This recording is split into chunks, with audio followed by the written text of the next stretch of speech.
Welcome to the Write Your Own Story podcast. I'm your host, Betsy Leonidas, and the founder of the Write Your Own Story company. Girl, I can tell you right now, you are definitely enough. Here we value service, sisterhood, connection, laughter, and that super genuine, keep it real, tell you like it is honesty. My hope is at the end of each episode, you realize you can do whatever it is you dream about and that you are not alone with what you struggle with. I'm hoping that you are snapping and clapping and hell yes in your way through each one of these episodes. So if this tracks with you, let's get started. I'm so glad you're here.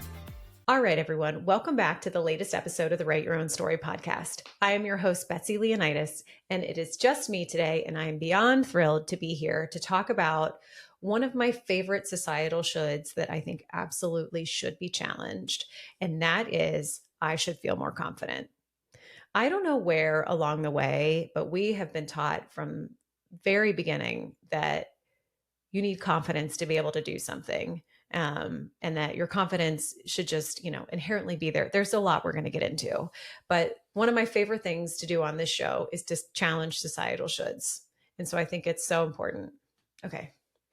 I'm going to start over one last time and then we're going to go. All right, everyone. Welcome back to the latest episode of the Write Your Own Story podcast. I'm your host, Betsy Leonidas, and it's just me today. One of my favorite things about this show is that we get to challenge societal shoulds, right? These are things that we've been conditioned with that often lead us astray from our authentic self, from doing the next best thing, from doing the next right thing, from going for our dreams or living in just the reality that we want to live in. And one of the shoulds that I would like to challenge today is one that I face a lot, and that is I should feel more confident. Now, I'm going to talk about it relative to business, but there are going to be some life moments in here too, because I think this isn't just a business thing. Oh, it certainly is an entrepreneurship thing, but it's a life thing as well.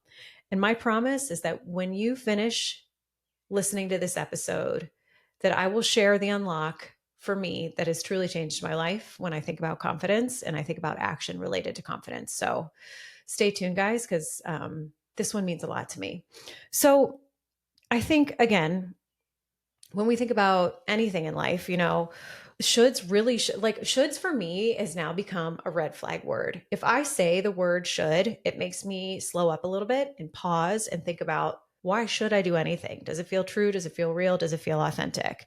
But I think, and then you get to make your decision from there if it really feels true or not. But I think should is one of my biggest red flags. So when I'm in business, how many times a day do I say, I should feel more confident in this. I should be more ready. I should be this. I should be that. And then what I do is, I say things like, once I feel confident, I'll launch the thing. Or once I feel more confident, I'll raise my prices. Or once I feel more confident, I'll be so much better about sharing my expertise. Once I feel more confident, I will record more solo podcasts. But the reality is that this belief keeps us stuck in preparation mode. That can be hyperfixation on preparation, that can be freeze, that can be all sorts of things. But studies estimate that around 70% of people experience imposter syndrome at some point in their careers. We knew that confidence is so directly related to imposter syndrome, but 70%. And interestingly enough, research shows that senior female leaders found 75% of them experience imposter syndrome despite years of experience and years of success. So when we go back to the thoughts of, once I feel confident, I'll launch the thing. Once I feel confident, I'll raise my prices. Once I feel confident, I'll reach out to the person. Once I feel confident, I'll try the new thing. Studies show that even after you've done that, you still can doubt yourself. So you might as well just try it. Okay. One of the things I also want to talk about is why this particular should is so powerful. So when we think about, where do shoulds come from? They come from cultural messaging. We knew this. Cultural messaging teaches us professionals should appear confident. Experts should know the answer. Leaders should never show uncertainty. But now let's think about entrepreneurship. It doesn't really get to work that way. Starting something new inherently means you're experimenting, you're learning in a public setting, you're figuring things out in real time.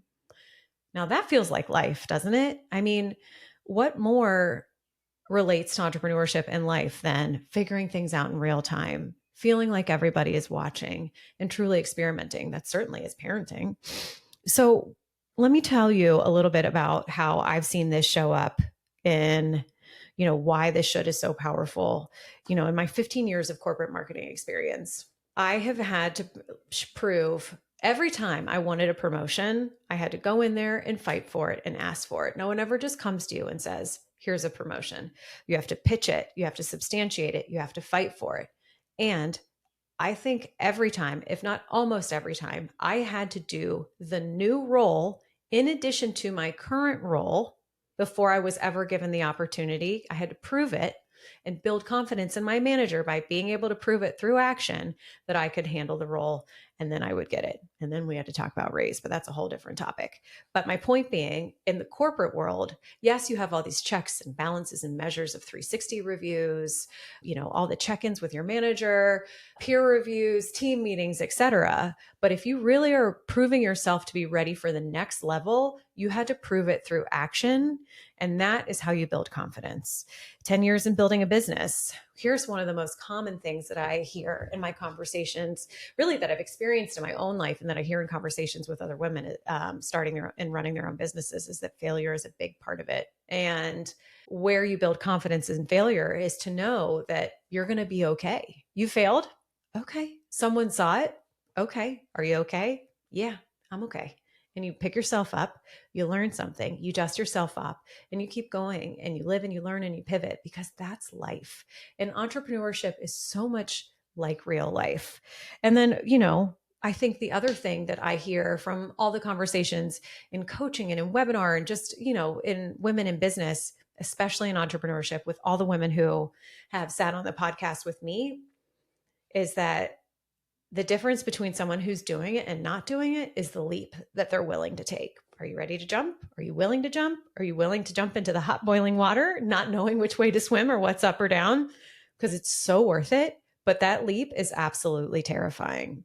So I think that's just like a couple of really sort of diverse points of view that show that confidence ebbs and flows and wiggles in all different scenarios in life. Think about when you just became a parent and, everyone says inherently, I really struggled with this as a mom. Hayden is born. Everything is, pretty good. He was a giant baby. I didn't make a lot of milk. So like the feeding thing was so hard. And I was like, I've been told that I should breastfeed. So I was trying and trying and trying. This baby is starving and screaming and crying. I'd pump, nothing would come out. If so, certainly not enough for a meal for an almost 9-pound baby, however many times a day. And they were like, you should just inherently know what to do. You should inherently know how to quiet your baby. You should inherently know how to soothe your baby. You're a mother, you'll figure it out. Yes, that's true. You do figure it out. Once I had a doctor tell me that the reason I don't make enough milk is because I have PCOS and that I will never make enough milk, and to give that baby some formula, I could put down all that societal pressure of how I was supposed to be doing this motherhood thing.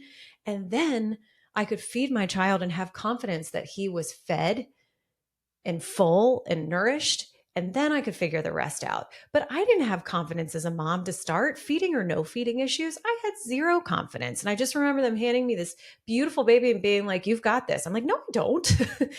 But the reps, the time, the proof that I do have the ability to figure it out. I don't have all the answers, but I do have the ability to figure out. That's what gives you the confidence as a mom. So I think the same thing applies to business. You've got to get in there. You've got to jump. You've got to take the leaps. You got to do the reps. You got to fail, and you got to trust yourself that you're going to figure it out.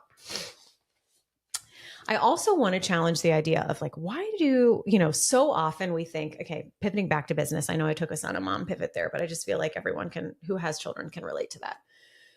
But I want to challenge the idea of like, why more credentials don't fix the problem. I have definitely felt this in my entrepreneurial journey. Like when you are in the corporate world, you're climbing the corporate ladder in a very measured way. You are given 360 reviews. You have quarterly check-ins. You have peer reviews. You have, there's so many check-ins that you're check and balancing and measuring along the way for your own performance as an individual relative to the business and relative to your own professional trajectory. Entrepreneurship, when you go from a corporate career to an entrepreneur, you miss those checks and balances and validation points so deeply, because all of a sudden you're like, I just need one more certification. If I just get one more certification, then people will actually believe me that I can do this. challenge there. Is it about people actually believing, or is it about you actually believing in yourself? I just need more experience before I start telling everybody about what I'm up to. Oh my God, do I get that? Let's say you have started your own professional organizing business and you're like, I just want to do friends' houses for a while just so I can gain my own experience. Now, listen, I love working out the kinks, doing a soft launch, a beta test, but there is a point where you're just going to have to leap and say, I got this, I can do this. Here's another big one. I need more validation. I wish that I heard from more people that I'm doing this right and that I'm doing this well. That will give me the confidence to continue to reach out and promote my business. It will give me the confidence to raise my prices. It will give me the confidence to do this next service line or whatever, this new product launch, whatever it may be. But you have to be able to trust yourself. This is the thing. Okay. Research with senior women leaders found that 3 out of 4 still experience imposter syndrome, even at executive levels. We discussed this already, which means the issue isn't qualifications. Clearly they're qualified. Clearly they had all the checks and balances. They had, all the reviews. They had all of the promotions. They're at an executive level, and 3 out of 4 still experience imposter syndrome. Here's where we flip the script. It's not about qualifications. It's about self-trust. That is huge, huge, huge, huge in life. I really felt this. I'm going to take us on a life example again for a second. I felt this so much after my divorce. Like the thing that I tried the hardest at, my marriage, still didn't last, right? It still fell apart. So when I, after a long time after divorce and then therapy and all the things, I was like, okay, I think I'm ready to try dating again. For the longest time, I was either frozen or beyond anxious because I was just waiting for something catastrophic to happen again. And what really changed for me was the ability to trust myself to make good decisions. If I missed something and then figured it out later, that I trusted myself that I could handle it. And that if something were to end or something not work out, to trust myself that I would be okay. And the same goes for your business. If you are, starting a new product service line and you've never launched it before and you want to try it because there's a need in the market. And also it's a true expression of who you are and how you want to serve your community or show up for your community. You have to trust yourself that you're going to be okay through this wildly uncomfortable yet amazing process of doing something that you love, that you're so passionate about. You have to trust yourself that your life experiences, your dedication, your energy, your strategy, your insight, your input, all of that is solid and sound enough to be able to take the leap and move forward. So here's the unlock for me, the truth about confidence and how it actually develops. The real challenge is around, we've been conditioned to think that confidence is the starting point and then the actions happen after that. Here is the big aha moment for me. Confidence is the big thing that happens after you've taken action. Confidence is not the starting point. If I could say that over 1,000 times, I would do it. Confidence is not the starting point. Confidence is not the starting point. This is the unlock that changed my life, because I will sit here and pause in perfection and rumination, and then I'll freeze because I don't feel like I'm ready. But then I remember, and I'm just waiting for the confidence to hit. I'll do more research. I'll do this and that. But true confidence doesn't hit in the beginning. It hits at the end. So here's how confidence is actually developed. Confidence grows when we do something, when we navigate challenges and we realize we can handle it. So the formula is actually reversed from what we've been taught. We don't act because we feel confident. We feel confident because we acted. Ugh, mic drop, as the kids say. I mean, seriously, think about it.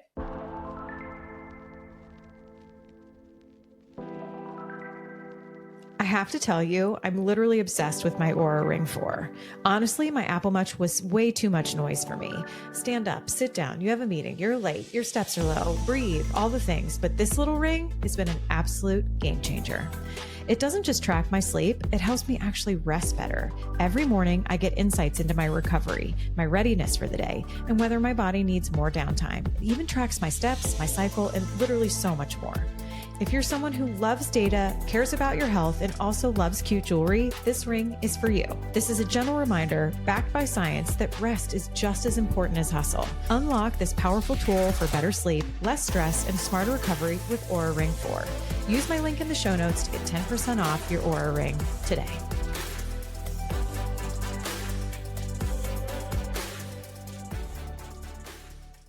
Okay, here's another life story for you.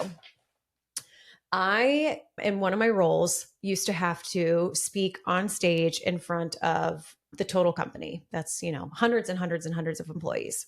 And I was working in sort of like a startup within a well-established company. Like we were starting a whole new type of business within the business. And I was in charge of all of the marketing and promoting and getting the clients, and things were going really well. So it was such an honor to be able to present to the entire company what's working, why it's working, what's challenging, where we could use help, etc. And I found myself on these stages several times. I don't really mind public speaking, but of course I get nervous. Of course I get nervous. These are people's opinions and thoughts that I care so deeply about. I also very much so want to do a good job for myself and for those who entrusted me in this, in this scenario. And you would feel your heart rate go 1,000 miles per hour. I would feel almost like I was going to pass out right before. I love preparation. And listen, please don't take this as like, you don't need to prepare, you just need to act. Of course you need to prepare. I love preparation. You just need to be able to have the litmus test of has preparation put you into paralysis. So here I am sitting in my chair, about to go on stage. My heart rate is a million bajillion. I feel like I'm going to pass out. My papers are shaking. My mouth is getting cottony. And then I go up on stage and I crush it. I kind of black out, but I crush it, like not blackout, pass out, but you just kind of like get in the zone. Adrenaline takes over. I've rehearsed it 1,000 times. I probably should have gone slower because, once you get in that autopilot mode, you start talking really fast, but regardless, I crushed it. And that is because I trusted myself in that moment that I can get through it. Now, but it was like borderline, not almost a panic attack, but the anxiety was so real. Now, fast forward, I have been given the incredible honor to officiate two of my best guy friends' wedding on the beach at this like insanely glamorous resort in Miami. These two men are like family to me. They mean more to me than we can even get into in this episode. It's in front of hundreds of people. And I am 16 weeks postpartum with twins. And all I want to do is honor the position that they've put me in and honor the love that they have for each other, which is truly magical and special and unique and deserves to be celebrated. And I wanted to, I had things to execute, right? I had like a ceremony to execute. I had emotion to evoke. I had vows, to facilitate. Anyway, I remember standing there in my double Spanx and my beautiful dress that they picked out for me. And we were like in this kind of like back, I almost feel like it was like a kitchen area, and everyone kept coming up to me. It was like on a lick. Everyone kept coming up to me being like, "Are you so nervous? Are you so nervous?" And as you can imagine, that could make someone so nervous when everyone's like, "Hey, are you nervous? Hey, are you nervous?" But what I kept saying to them is, I am nervous, but I've done this enough, not officiating a wedding, but I've done enough public speaking to know that nervous is part of the plan and that I'm going to do great and that it's just going to be fine and that my heart rate is through the roof, but that's where it should be. And that I had put in enough reps of public speaking that when it came time to do this, I was totally fine and comfortable in my own skin to feel like I was freaking out, but knowing that I was going to be okay. I wasn't actually going to pass out up there and that I could execute what I had set out to do and that it was going to be beautiful. And that's exactly what it was. So I share these life moments too, to relate to, because entrepreneurship is such a life assignment that there are real moments that can really, really teach us. So the whole point being that we don't get confident and then we start. We feel confident because we've acted. So let's talk through a high-level framework of how to build confidence intentionally.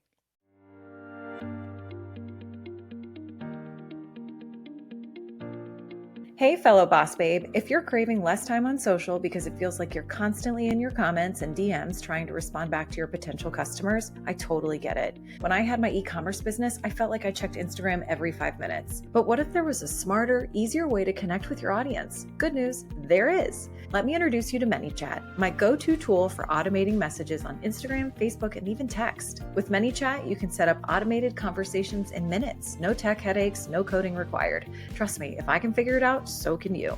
It's perfect for handling links to your offers, growing your list with DM keywords, and even booking clients literally while you sleep. It's efficient, super user-friendly, and honestly, it's like having a virtual assistant built right into your DMs. And the best part?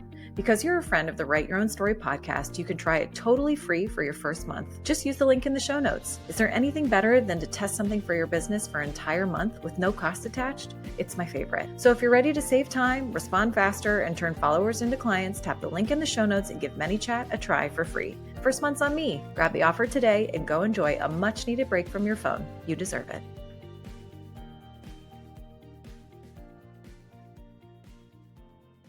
Okay, I think really what we want to do is recognize that confidence isn't a personality trait. It's a skill that's developed through clarity and experiences. And I would flip that probably and say through experiences and clarity, because you have to have experiences to get the clarity. Now, I want to start with step one, and this is going to feel a little frou-frou to you, but it's essential for, confidence. Again, we've determined is based on action. Now, how are we going to get motivated to take these actions? Step one is to clarify your core values. I know you're like, I need to press launch. I don't want to think about core values, or I need to drive signups. I've got 10 days until this webinar. Do we really have to go back to the values? Yes, we do. When your decisions and your actions are aligned with your core values, you stop trying to perform someone else's version of success. Oh my God, I love this so much. If you are just doing things because someone else's version of success is sales, so you're like, I must go knock on every door to get people to sign up for this webinar because sales is what makes me successful in other people's eyes. Time to stop, pause. You're going to push that off so much. Your values become your internal compass and say, I want to help women in business so deeply and so desperately that it is worth me being uncomfortable to say, hey, please come to this webinar. I just want to help. Can you please tell other people about this webinar? I just want to help. Versus, oh my God, I have to get sales, because if I get sales, that means it's worth it. And if it's worth it, that means I'm good at this. You got to go back to your core values, because that's where your motivation to take action without confidence comes from. Next, you want to identify your strengths. Okay. You want to, when you find, like, research has actually literally proven that people who focus on developing their strengths are significantly more engaged and effective at work. So if you are building this business, or if you are engaging in your business around your areas of strength, so mine being storytelling, connecting, building people up, really being able to connect disparate pieces and put them together in concise, simple action plans. When I continue to develop those talents, the momentum in this business is through the roof. Where I'm awful, editing video, production, social media, any type of timeline organization. So I have invested in help around all the operational and production parts of my business so that I can continue to develop my talents. And that has provided so much action, so much action. And then when I have to do things that are a little bit uncomfortable, like asking for the sale, I'm like, you know what, Betsy, buck up, because you get to do all the things that you love to do 95% of the time. Lock in and go ask somebody to participate in something. I think, so starting with your natural talents, developing those and focusing on those will give you the momentum that you need without the confidence that you're looking for. And then the last one is to take aligned action. Just do the damn thing. I'm sorry, but just do it. Your confidence will come after, and you have to trust that you can do it. And you have to trust that you can do it messy, and you can do it perfect, and that you can handle every version in between. But what I want you to do when you take action is that I want you to, like, legitimately take note of how it went. This is where you have to start building the log and building the story and building the confidence building blocks. So each time you help a client, you share your work, you test an idea, you have a conversation, gather that proof, write it down, and secure that evidence in your mind, because over time that evidence becomes self-trust. And as we identified in this show, self-trust is the greatest form of confidence. So This is where I'm going to pause here. I'm so passionate about helping women find confidence in business. And I'm so passionate about challenging this we should be more confident, because the whole part of this business part for me is to help women go from stuck and overwhelmed to confident and clear. And if you're stuck with lack of confidence, then I can absolutely help you. We are actually hosting a webinar around gaining confidence in who you are in business on Thursday, March 19th from 12:30 to 2. If you sign up for it and you can absolutely participate, it's live coaching. We are going to talk about all the things we talked about. Plus, we are going to hear from Jessica Marin, who is a dear friend and incredibly talented public speaker who has a master's in biological sciences. So we will get into the actual science of what is happening in our brain when we're feeling a lack of confidence, and what we can actually do biologically to shift us into more confident states. And then also, one thing that we didn't talk about on the show today, but I want to say for the webinar, is really like a just move action plan. We've talked a lot about the emotions behind why we feel lack of confidence, how we get into that action state, and how confidence builds from there. But there's going to be this moment where you're going to be stuck and frozen before you actually take the leap. And I have like a very specific step-by-step process that I do that actually puts me into motion, puts me into action. And I can't wait to share that on the webinar. So if that sounds like something of interest to you, we've had these, we're still in the beta test of this webinar phase, and we have these beautiful groups of women who are so open and honest, and we normalize all the things that are hard. There is no sense in perfect on these webinars, and it's the best conversation possible where women are just sharing what's hard, what worked, and we unlock, in this particular webinar, the confidence that you need to keep going day after day in business. And we give you the tools and the framework to reference, because there's going to be another day where the confidence is going to wane, and you're going to have to go back to your tools in your toolbox and use it to move forward. So again, if you'd love to join us, I would love to have you. It is Thursday, March 19th from 12 to 2:30. If you can't, or excuse me, 12:30 to 2. If you can't make that time slot, register anyway. You get the full recording, you get all the worksheets, you get everything that you're going to need. Because again, my whole goal is to help women in any way that I can, but especially in this particular webinar, to help women build confidence in business. Okay, you guys, I hope this unlock around confidence being the end point, not the starting point, really just loosens the chokehold that lack of confidence has on all of us. I hope you can come join us for the webinar. I would love to see you there. If this feels like something that relates to you in business or in life, please share this episode. What a gift it would be to make more women more confident in their life. The world will continue to be a better place. So thanks everyone for listening. We'll catch you next time. Well, that's the end of this episode, but promise me, you won't stop here with whatever it is you're feeling or dreaming about. I hope you leave today feeling empowered to live life just as you see fit. If this podcast was helpful to you, it would mean the world to me if you could leave a review on whatever platform you're listening on. I genuinely just want to help women live the life they dream about. So if this type of content tracks with you, subscribe to this podcast or visit our website, writeyourownstory.co, to download digital courses or to grab a journal and a mug to just dream in and dream with. It's your life, lady. Do you. And just remember, I'm rooting for you, and you've totally got this.